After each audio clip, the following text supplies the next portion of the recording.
welcome back to my channel. So for those of you guys that don't know me, my name is Abby, and if you're here for this Anastasia review, I am going to give it to you. So I am going to be trying out the new Anastasia Beverly Hills foundation. I am in the shade 305N Neutral.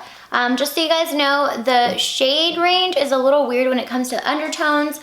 When I went to look for a warm undertone, I ended up getting a neutral. So just keep that in mind because they're a little switched around. I think they're like labeled wrong. I'm not too sure. The foundation is $38. I also picked up the powder. The powder's $36, so $2 less for the powder. And yeah, it's a Luminous foundation. So I have super dry skin, so I went ahead and applied more like hydrating primers. But if you have really oily skin, I would suggest putting mattifying like poreless primers. But yeah, so I really hope you guys enjoyed this review, and I'm gonna go ahead and get on to it. So before I start off with this trial on the Anastasia foundation, I'm gonna let you guys know what the claims are for it. So on the Anastasia website, it's claiming that it's water resistant, it's long wearing, and it's medium coverage. It feels weightless and looks ultra fresh. To start off, I'm going to start off with my Too Faced Hangover Primer. This is a moisturizing primer, so if you have really oily skin, I wouldn't recommend going in with this one. I just personally need every inch of hydration. So I'm having a little bit of like a rough time. I don't know, I tried out some like facial oil and I was really liking what it was doing to me, but then this and this and this happened. Go ahead and try this on. I'm gonna do half of my face with a beauty blender and then the other half with like a foundation brush that I normally use. So I'm gonna try to see, that's what one pump looks like. Okay, so it looks like I'm gonna have to do another pump.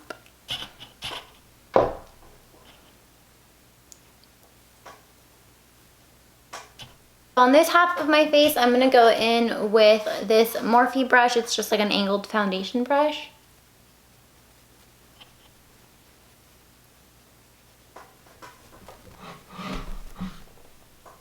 And when I was picking out my shade, it was a little hard to pick it out. I felt like the undertones on this are super weird. So I got 305N, and I'm usually like a warm, like yellow undertone. But when I went into like the warm category, the colors look neutral. And then this N looks more yellow.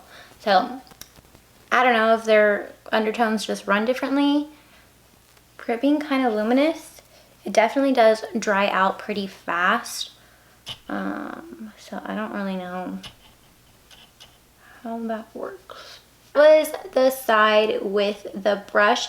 It's pretty medium coverage, so I don't really need a lot of coverage, only obviously like when I break out pretty badly, but other than that, a medium coverage usually looks kind of full on me. This definitely doesn't look cakey. It looks very youthful, but I don't really see much of a glow how it's supposed to.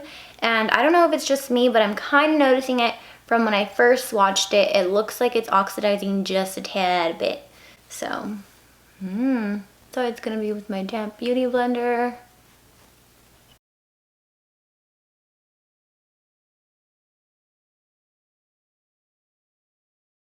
Right here where like I have my little acne, it's not covering it. So I'm gonna try to go in with another pump on both sides. Okay, so beauty blender on this side. So I put one full pump all around my face in hopes that it will look better.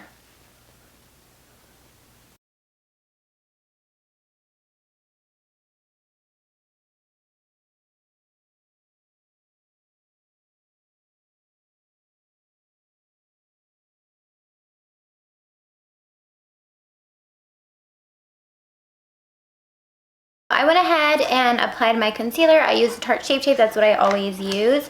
But now I'm gonna go in with the translucent powder. So I did get the shade translucent because I always use a translucent powder. This thing is humongous. So this holds 0.9 ounces.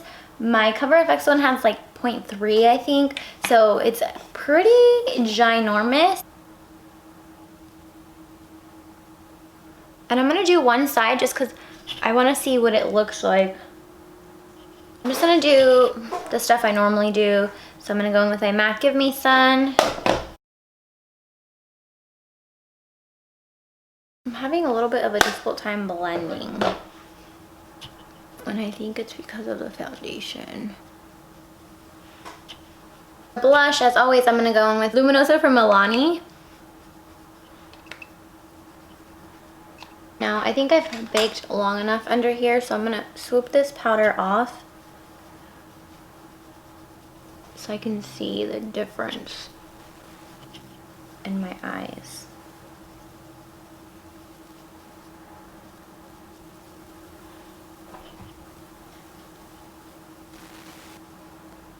Honestly, not too sure if it really blurred anything. It kind of looks the same. I'm gonna set the other side. Okay. I'm gonna go ahead and bake under. Here, I usually do this anyways with my powders. I'm gonna apply some around my nose area too, because I want to see like right here and right here where my like breakouts are at. So it smooths imperfections. So we shall see. Okay, so it definitely smoothed that part out. I can tell there. For highlight, I'm gonna go ahead and use the Amrezy highlight because it's my favorite highlight, and I mean it's only right to do it with an Anastasia foundation. For mascara, I'm gonna go in with the Urban Decay Perversion mascara. This is my all-time favorite mascara. So for my lips, I'm wearing the LA Girl lip liner in Keep It Spicy, and then I topped it with this MAC lipstick, and it's in the Lip Tensity lipstick Toast and Butter. It's a really pretty like fall looking color. I really like it, but I topped it with this Too Faced, what is this? The All the Stars High Shine Sparkling Lip Gloss to give it like that really pretty like glossy glow, because on its own it was cute, but I wanted some sparkle. I get up close with a mirror really fast. I think it looks a lot better now. The powder definitely smoothed out my pimples up here that I have and around my nose area. Earlier, I didn't like how it looked at first, but now looking at it, it does look a little bit better. Definitely looks a lot better on camera. I did notice that like around like my bronzer area, that was like a little difficult to blend out. But other than that, it's actually not that bad. I think I color match myself pretty nicely for the undertones being super weird. It's 4:37 right now, 4:38. So I'm gonna go ahead and wear this foundation for as long as I can today, and just kind of keep you guys updated. As of right now, like I said, it doesn't look that luminous. It's kind of matte on me, but I have really, really dry skin. So that's just the way it's gonna look for a little bit. But yeah, I will check in with you guys later. I'll go ahead and test the flashback. I don't really use flash unless it's at night and I'm somewhere, but I honestly, I don't really. Oh, okay, don't ignore my smile. It actually looks really good. You definitely can't see like a difference between like my face and my neck. Flashback, I give it a... Hey guys, so I came to update you guys on the foundation. So it is currently, it's 9:29, so it's about to be 9:30. I don't know if you guys can see it. It's a little bright. But it's 9:30 and I've noticed a lot of like separation here from my foundation and like on my like nose area. I really feel like my pimples peeking through here. It looks really like splotchy like on my chin area. It definitely looks like I'm wearing something now. So I have come to the conclusion that I don't really like this foundation. I'm definitely gonna return it because it's not really worth $38. I have drugstore foundations that are a lot better than this, and just applying some Fix Plus, I can make it dewy and hydrating primers. But for $38 after 5 hours, that's like a shift at work, and I don't want my foundation to look bad because typically when I do my makeup, I usually go out after for date night and I don't like to reapply my makeup, so this is a no. Alrighty, and that completes the end of this video. I really hope you guys enjoyed it. Make sure to give this video a big thumbs up. Leave any video suggestions or just comments down below. Maybe if you guys have any questions on the foundation, let me know what shade you grabbed. And yeah, don't forget to subscribe, like, comment, and follow me on all my socials. And I will see you guys in my next video. Bye. Sola te quedaste, tú misma te lo buscaste, quisiste jugar.